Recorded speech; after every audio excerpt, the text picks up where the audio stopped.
नमस्कार, न्यूज अब तक से वरुण शर्मा। और आज फिर सतना के माथे पर एक कलंक लग गया। अभी चित्रकूट में बच्चों के अपहरण और उनकी हत्या का मामला ठंडा भी नहीं हुआ और एसआईटी उसकी जांच कर रही है कि इसी प्रकार का एक मामला नागौद के रहकवारा में हो गया, जहां पर 5 साल के बच्चे को 12 मार्च को अपहरण किया जाता है और आज 13 मार्च को उसकी लाश घर के पीछे एक छोटी तलैया में बोरे में बंद मिलती है। आपको बता दें कि 12 फरवरी को ही चित्रकूट से 2 बच्चों का अपहरण हुआ और उसके 1 महीने बाद 12 मार्च को नागौद के रहकवारा से स्कूली बच्चे का अपहरण हो जाता है जो घर के बाहर खेल रहा था। इसके बाद जब परिजनों ने पुलिस को रिपोर्ट की तो पुलिस ने भी, क्योंकि चित्रकूट कांड से पुलिस को एक सबक मिल चुका था, पुलिस ने भी अपनी पूरी तैयारी की, नाकेबंदी की और हर पहलू पर जांच शुरू की, लेकिन हत्यारे ने तब तक इस बच्चे को मार दिया था। पुलिस की कोशिश थी कि इस बार सकुशल बच्चे की वापसी की जाएगी। इस बच्चे के परिजनों से भी 2 लाख रुपए मांगे गए फिरौती के तौर पे और उसके बाद कोई फोन नहीं आया और पुलिस ने अपनी जांच को गोपनीय तरीके से करते हुए अपराधी तक पहुंचना चाहती थी, लेकिन अपराधी के पहुंचने के पहले ही उसकी हत्या की जा चुकी थी। निश्चित रूप से आक्रोश का माहौल है। 1 महीने के अंदर तीसरी घटना हो गई और अभी 2 बच्चों के और भी लापता होने की खबरें हैं, जिनकी पुष्टि पुलिस ने तो नहीं की है, लेकिन जो मीडिया की माने, सोशल मीडिया में वायरल होते फुटेज हैं, उनके आधार पर 2 बच्चे अभी और लापता है।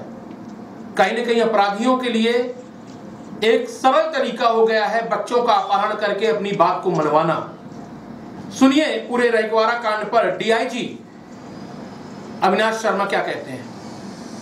यहाँ पर आ गया, उसके बाद लगातार जो अनुसंधान किया गया, साइबर एक्सपर्ट्स की भी इसमें हेल्प ली गई और लगभग 9 साढ़े 9 बजे हमारे पास सारे जो संदिग्ध थे वो हमने अपने कब्जे में ले लिए थे, गिरफ्त में लिए, अभिरक्षा में ले लिए थे। उनसे सघन पूछताछ की गई तो आज दोपहर में अनुताप नाम का एक 19 साल का उसका चाचा ही है, रिश्ते का चाचा है, जो ठीक बगल में रहता है और उनका आपस में कोई मधुर संबंध भी नहीं है, उसके द्वारा ये घटना घटित की गई है। हो सकता है इसके साथ में और भी लोग संलिप्त रहे हों, अभी उसका अनुसंधान जारी है और उनके द्वारा उसकी सूचना पर यहाँ एक पोखर है गांव के ठीक पीछे, छोटा सा है, उसमें पानी भी है और काफ़ी कचरा है और पीली बोरी होती है, खाद की होती है प्लास्टिक वाली, उसके अंदर उसको गले को स्ट्रैंगुलेट करके और डेड बॉडी को अंदर रख के और फिर ऊपर से बोरे को रस्सी से बांध के पानी में फेंक दिया।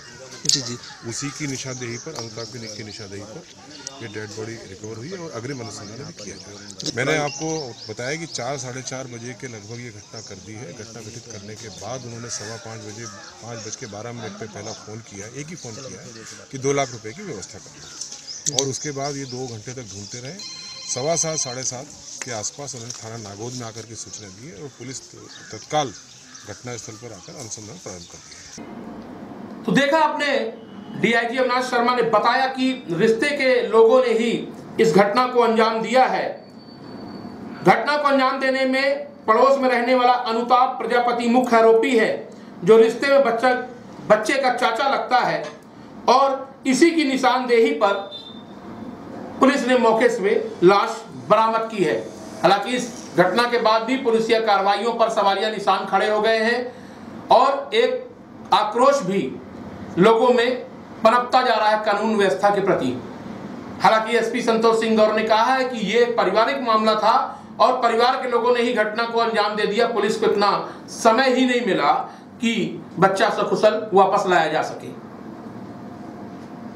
इस घटना के बाद आरोपियों को गिरफ्तार कर लिया गया है, 2 आरोपी गिरफ्तार किए गए हैं और उससे लगातार पूछताछ चल रही है। लेकिन ये बात कहां तक सही है कि अपनी बातों पर, अपनी बात को मनवाने के लिए और अपनी रंजिश निकालने के लिए बच्चों का अपहरण किया जाए। बड़ी जरूरत है एक ऐसे कानून बनाने के लिए, सख्त कानून बनाने के लिए कि यदि बच्चों के साथ घटना की जाए और बच्चों के साथ ऐसे अपराध किए जाएं तो अपराधियों को फांसी से कम कुछ ना हो और फास्ट ट्रैक बनाकर इन घटनाओं को रोका जा सकता है। लेकिन ये हमारी सरकारों का काम है कि जल्द से जल्द इस मैटर पे कुछ करे, नहीं एक समय ये स्थिति हो जाएगी कि प्रदेश सहित देश भर में अराजकता का माहौल होगा, क्योंकि जब लोग जानेंगे कि उनके बच्चे ही सुरक्षित नहीं है तो किस सरकार और किस कानून पर वो भरोसा करेंगे। तो ये थी न्यूज अब तक की विशेष रिपोर्ट। न्यूज अब तक की टीम भी मृत बच्चे के परिवार के प्रति अपनी शोक संवेदना व्यक्त करती है और आशा करती है कि आरोपियों को जल्द से जल्द कड़ी से कड़ी सजा मिले ताकि ऐसी घटनाओं की पुनरावृत्ति न हो। कैंसर से डरने की जरूरत नहीं है, क्योंकि कैंसर अब लाइलाज बीमारी नहीं रह गई। यदि समय रहते इसका पता चल जाए तो इसका इलाज संभव है और मरीज की जान भी बच सकती है। कई कैंसर के ऐसे केस आए जिसमें मरीजों ने कैंसर को हरा दिया है और इसका इलाज भी अब सस्ता होने लगा है। विश्व प्रसिद्ध कैंसर हॉस्पिटल बालको मेडिकल सेंटर नया रायपुर छत्तीसगढ़ में स्थित है, जहां बहुत कम दामों पर कैंसर का इलाज विश्व स्तरीय डॉक्टरों द्वारा किया जाता है। और कैंसर को मात दे चुकी मनीषा कोइराला 25 मार्च 2019 सोमवार को बालको मेडिकल सेंटर अटल नगर नया रायपुर छत्तीसगढ़ में पहुंच रही हैं। आपको मालूम हो कि मनीषा कोइराला ने कैंसर को मात दी है और यहाँ के पेशेंट से वो मिलने आ रही हैं कि वो अपने मनोबल न गिराएं, कैंसर को हराया जा सकता है। और इस कैंसर सेंटर में वो मरीजों से मिलेंगी और इस कार्यक्रम में शामिल होंगी। मनीषा से मिलने के लिए और प्राइज ड्रा में शामिल होने के लिए आज ही अपना पंजीयन कराएं। प्राइज ड्रा में 3 कैंसर पीड़ितों का बालको मेडिकल सेंटर द्वारा निःशुल्क इलाज किया जाएगा। दिए गए नंबरों पर कॉल कर अपना पंजीयन करा सकते हैं। कैंसर के प्रति जागरूकता बढ़ाएं और लोगों को कैंसर मुक्त समाज के लिए प्रेरित करें। बालको मेडिकल सेंटर अटल नगर नया रायपुर छत्तीसगढ़।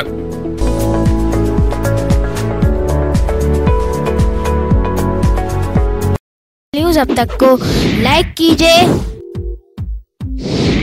कमेंट दीजिए और सब्सक्राइब करना मत भूलिए।